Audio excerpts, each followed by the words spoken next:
हाय पिया ऊपर भैंस बढ़िया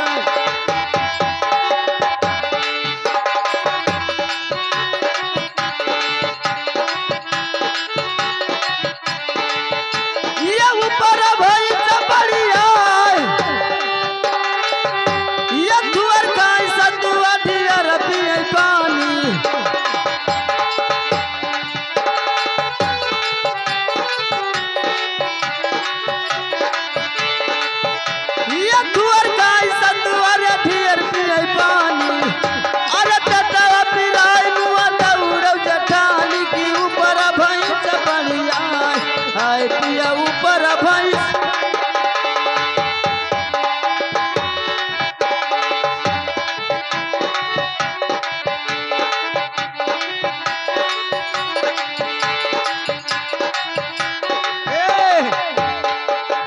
कहे गुड्डू कम्मा ये कहा तो खैरी भैंसिया नौ हाथ पड़वा बिया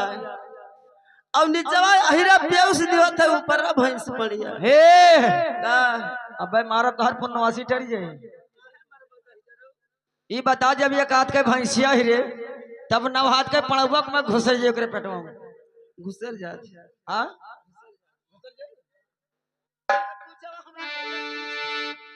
अरे भैया हमारे भैया साथ लड़का है अच्छा ठीक है तू भैया कह तो भैया खाइए है लेकिन कैसे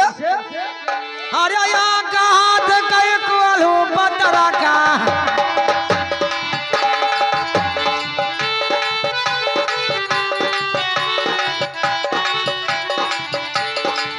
हे यहाँ का हाथ कई कोलू पतरा का अरे नो हाथ रसाला हाय कहा नो हाथ रसाला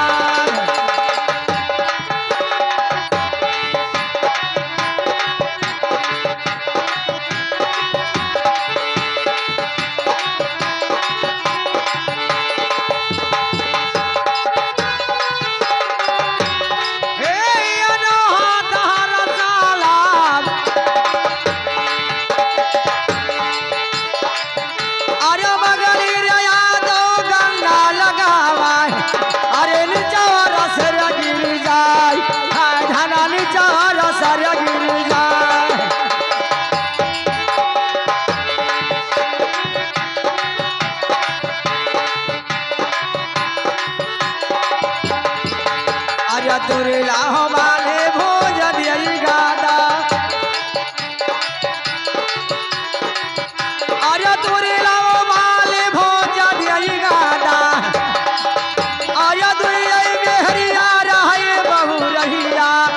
अरे एक हमारा खिया कब मरदादा हाय मोर दूर भी रहा हाय कहा मोर दूर भी रहा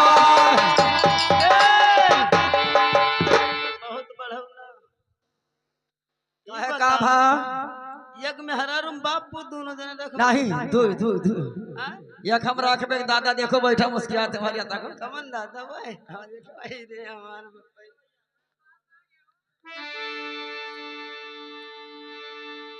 ए तो दो प्राणी का झगड़ा किया हर बहनिया गरार पर जाती तब लड़ाई ना बाज गए हाँ छोड़ाओ रे कोनो देर हाँ हम हो तो उससे कुछ पूछ ली हाँ पूछ लियो ए जाए में हो अरे सुरसती हम दई दो सुरतिया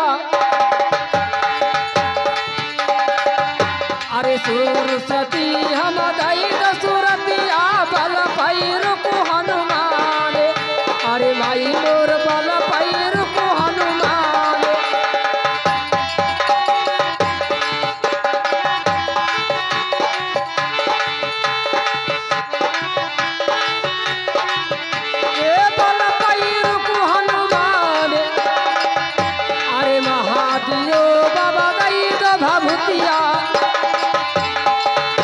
अरे महादियो बाबा दई दो बाबूतिया काली दियो बरिदान अरे हम का काली दियो बरिदान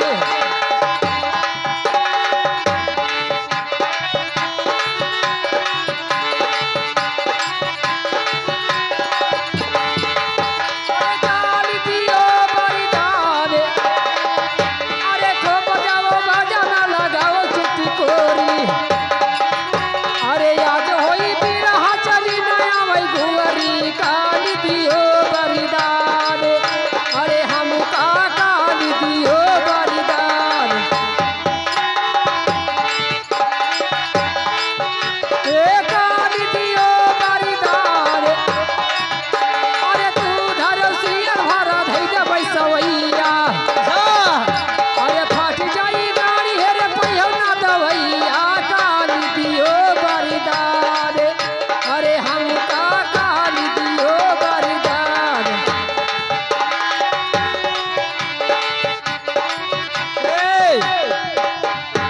भाई मार सुमिन्नी हो चला रहा अच्छा लेकिन आप पूछबे तू कैसे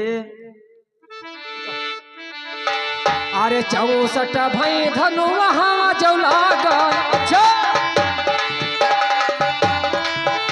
अरे 64 भाई धनु वहाँ जो लागई 62 लागई बकेले अरे पिया मोर 62 लागई बकेले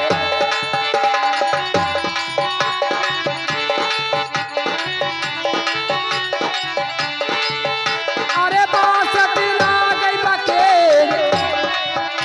अरे कुली कई दुधवा सुनौ गवैया अरे कुली कई दुधवा सुनौ गवैया पर रूपी अकेले अरे साली मोर पर रूपी अकेले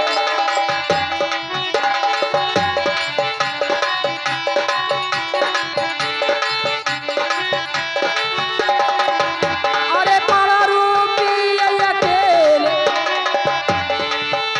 अरे ये धर्म बना चुना ये धर्म धरा है अरे हम से न बुअल बखार मोरे चढ़ाई पर रूपी अकेले अरे सभी मोर पर रूपी अकेले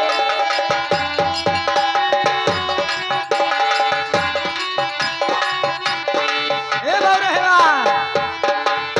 का कही सी रे 64 भाई धनु हवा लागे 62 लागे बाकी है 62 लागे बकिया और सगरो भैंसे के दूध पे रहिया पिए पड़वा के अकेले पड़ना पिए थे कुल के दूध ये बताओ एक भैंसी के दूध ज्यादा हो जात है पड़वा पोके लागत है भैया ए बताओ 62 भैंसी के दूध कौन पीले पिए तो है हो तोरे घर चाहे पिया तो हो मैंने हमरे कम भैंस रे कई ठो राखे है कम से कम 40 भैंस मरी 40 भैंस तब का ही तो 45 पड़वा राखे ना हो ए हाँ अरे पर रूपी अकेले अरे यार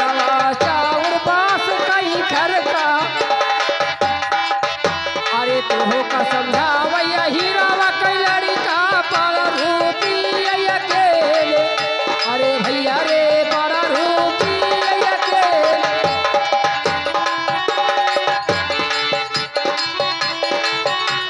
ए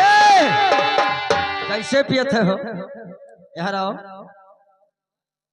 आर्या 64 भाई साधन आर्या लगाई आर्या 62 लगाई बगेर हैरनिया 62 लगाई बगेर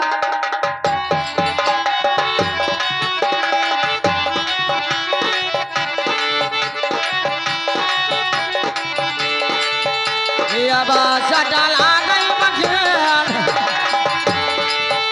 आर्या सगरो भैंस आगे दूधावा रनिया आर्या पिए पड़वा अकेल हाय दादा पिए खाली लरिया अकेल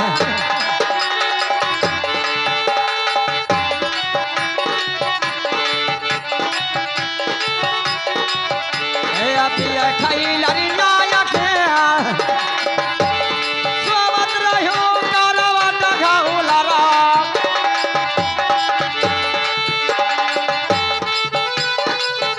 आर्या स्वागत रहो करवा डघौलरा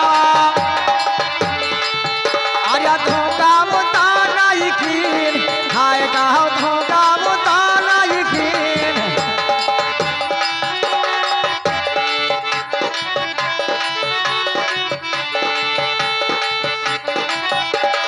हे धोखा मुता नहीं कीन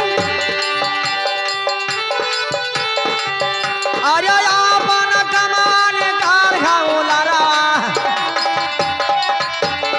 अरे कहो फिर करवट कई दिन हाय दादा फिर करवट कई दिन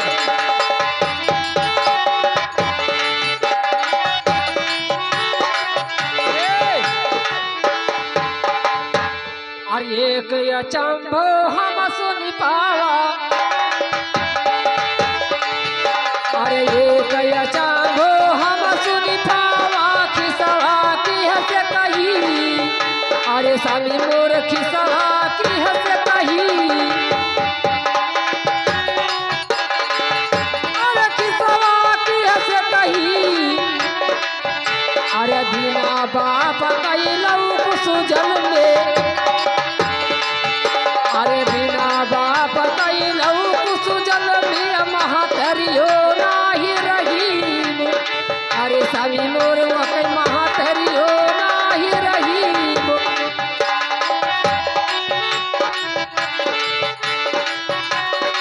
ए महातरियो नाही रहीम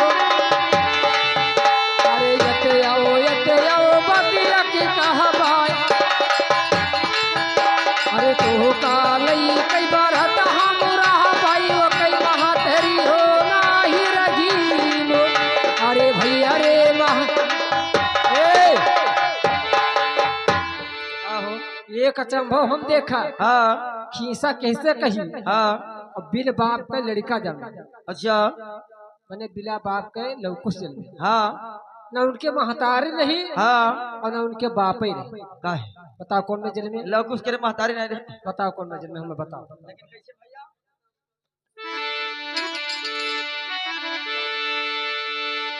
हेलो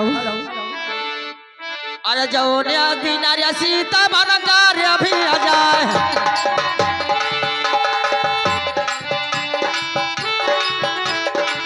अरे जौनिया दिनारिया सीता मन कार्य भी आ जाए अरे लो नटिया जा बाबा आए कहा लो जा बाबू निके भाई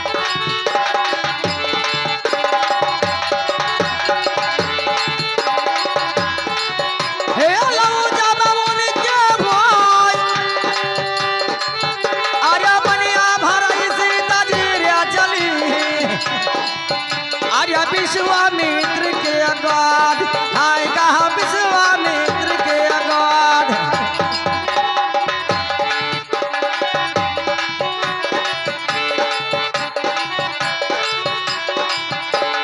विश्वामित्र के अगाध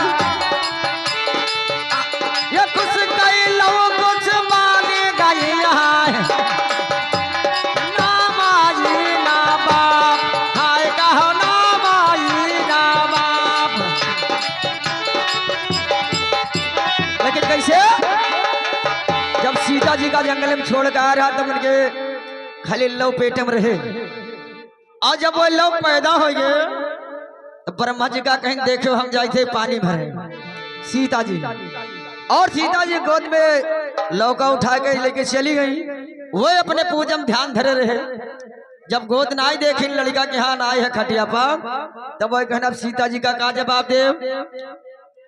तब कुछ भैया का उंगली कुछ उखाड़ के बना दे तब उनका नाम महतारी नवाब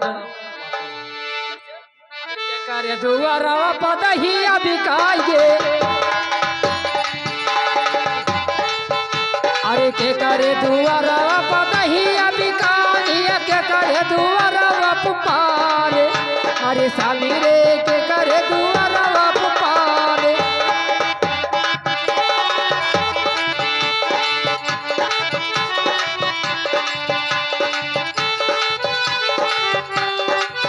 अरे के करे दुआरा पुकारे अरे के करे दुआरा पछैला बिकाले अरे के करे दुआरा पछैला बिकाले सुनी आयु अपने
तोरे बहनिया लड़िया ना लेकिन ओके पात्र करे हम देख के हम भगा जाओ। ए सुना अरे तुअर बपवा रे रह खौला हवा जा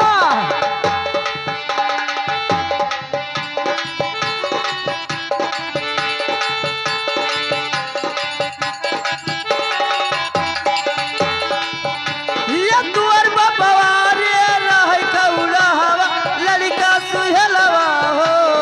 आई पिया लड़का सुहेलवा हो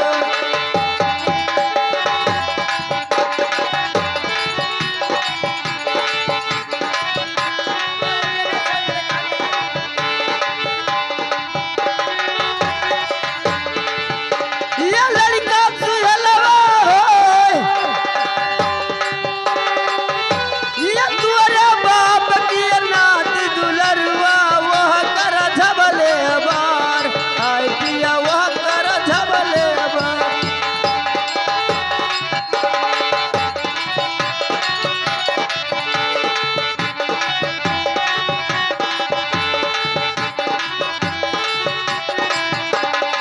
ये वह कर झबले बार ये चल बेला हरिया म बेलवा तुराई लई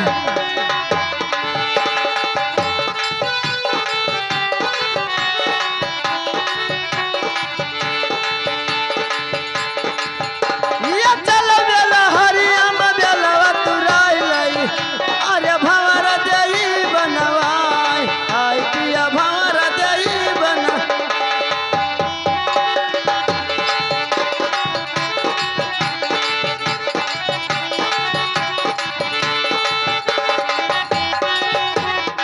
ये भंवर देई बनवाई ये आधी रात कई मन कई भंवरवा की सुअवत लियई जगाई हाय पिया सुअवत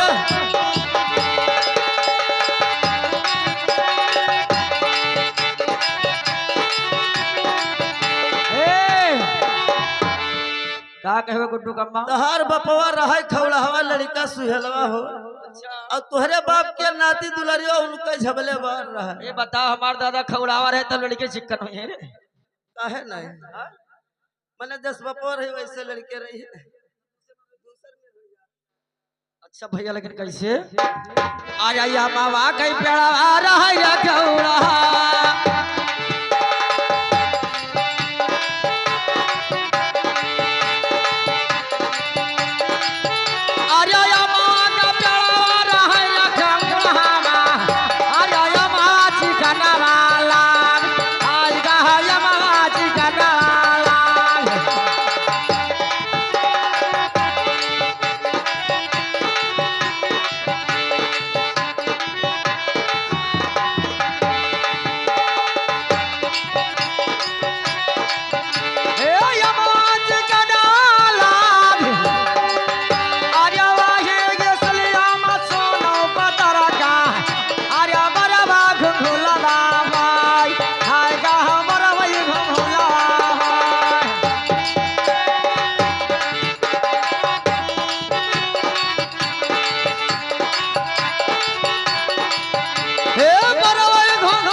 गोबर दादा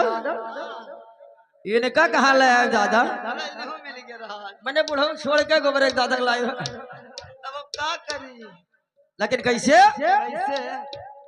हम तो तू पूछो हम बता दी है हमारा मन काहे लाग है हम पूछ ले लेकिन सुनो अरे 60 गोड़ा रनिया चंपारिया चिराई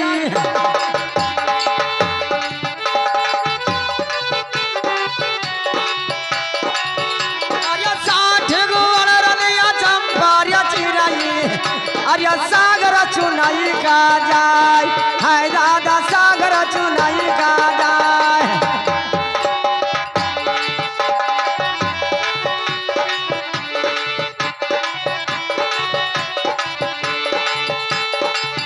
हे सागर चुनाई का जाय अरे दूसरा गजिया मारा दिया भौजी अरे अपन भगत होई जाय हाय धना अपन भगत होई जाय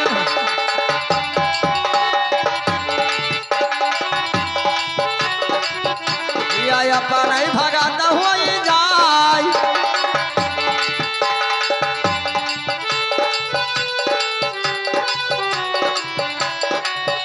अरे सोनावा कटोरिया तुम्हें घर रनिया अरे तोरे हाथ से पीली जहरावा दादा सो गए मुआ मिट जाय हाय दादा सो गए मुआ मिट जाय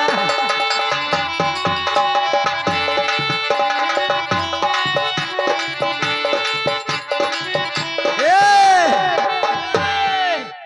60 गोड़ के चंपा चिरे सागर चुने जाए अब अनेक जियरा मार के रनिया अपना भगत हो जाए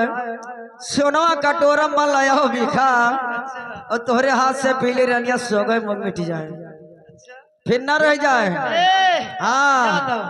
ये बताओ हम 60 गोड़ के चिड़ई उड़ई तो ना हुआ 60 गोड़ के बन मौका देखे हुए बन मौका का दुइये तो मने 60 भाई रे तो हमारा रात है 3 गोड़ के दुइये तो रहत है नहीं देखियो है आहा बिल्कुल खड़ा रहते वहीं से हाँ। आइयो गड़ो छोट रहते जब काम लागत था तब लगावत ये सुनो अरे 60 गुड़ कई कई जा सजना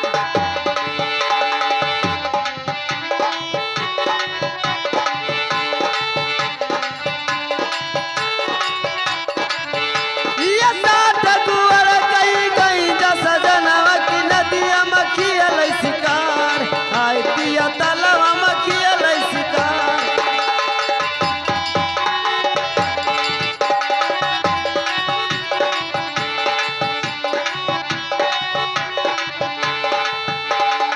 ये तलवा मखिया लई शिकार ये दूसरे कजियर मार दिए राजा अपन भगत होई जाय हाय पिया अपन भगत होई जाय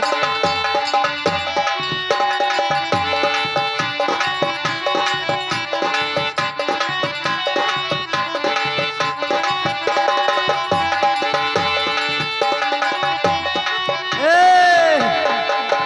तू कहैया पकड़ रहे काहे जानत रहे ना जान पे हम ना जाते हैं तू जंगलों में सीखियो रहा मने ये बता मौरी अब ज्यादा गुमान ना करो मौरिया हाँ अच्छा नहीं बेकार हो जाओ एक ठोरे में काहे हाँ ये तो मौरिया फिर दवाई कर रही है आज हाँ हाँ ये सुनो अरे पूरा महीना पूरा भय राजा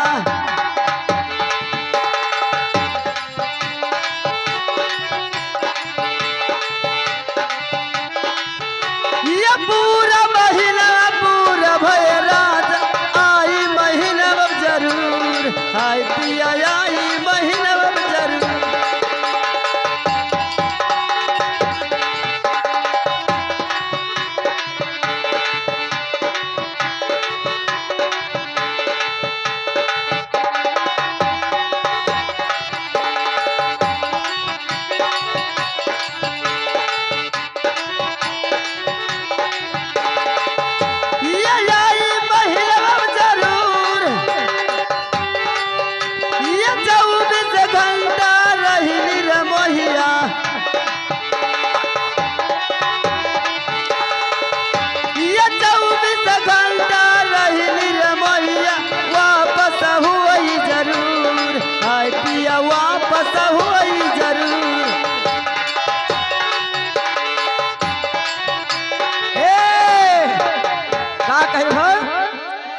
पूरा महीनवा पूर हो राजा आई महीनवा जरूर हाँ और 24 घंटा रही निर्मोहिया आपस हो जरूर जरूर मरवाई डरबो का लागत काहे हो महीना पूर होते तब का आवत है काय आवत है हाँ काय आवत है तू नहीं जा रहा था बजाई लेके बाजी का लेकिन कैसे बता हे देखो महीना 28 के होते हैं हाँ महीना 30 तारीख के होते हैं 31 तारीख के होते हैं हाँ जब ये सब पूर हो जाई अच्छा तब 1 तारीख आई तारीख आई 1 तारीख आई 24 घंटा रही बिहान 2 तारीख लगी लेकिन कैसे कैसे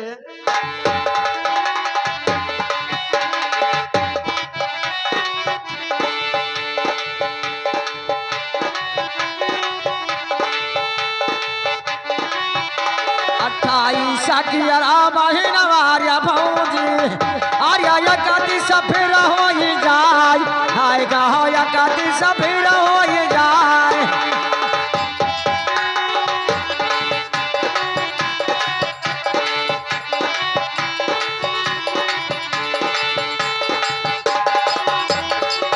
हे यकाति तो होई जरूर जय हा महीना पूरा घबुलरा जय हा महीना पूरा घबुरहिया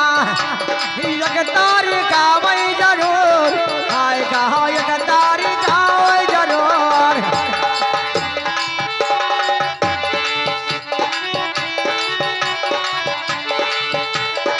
हे एक तारीख आवई जरूर अरे 24 घंटा रहे बहु रहिया अरे फिर आपस हो जाय आए कहा फिर आपस हो जाय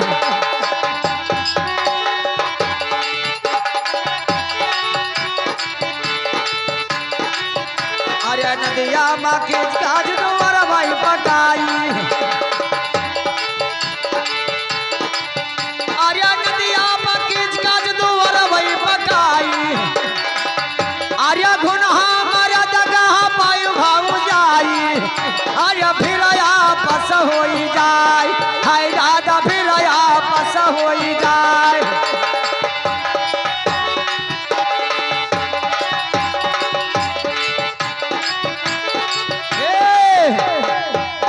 अब तो पूछू अब हमारा नंबर लागी लगा हाँ लागा आज भैया से हमरे पूछ लियो गोबरक दादस का पूछ ली उनका गिर जाए एक ठोरम को हाँ लेकिन कैसे